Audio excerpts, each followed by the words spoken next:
جو شخص زیادہ مذاق اور دل لگی کرتا ہے وہ جاہل اور نادان سمجھا جاتا ہے۔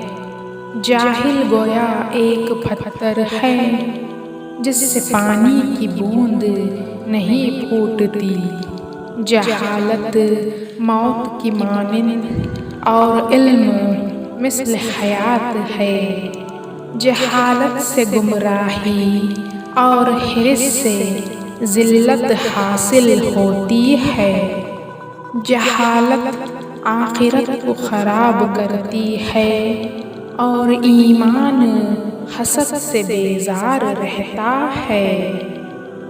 لمبی لمبی امیدیں رکھنا جاہلوں اور نادانوں کا کام ہے۔ بے شک وہ شخص جاہل ہے جس کو اس کی خواہش نفس برے کاموں کی طرف ابھارے۔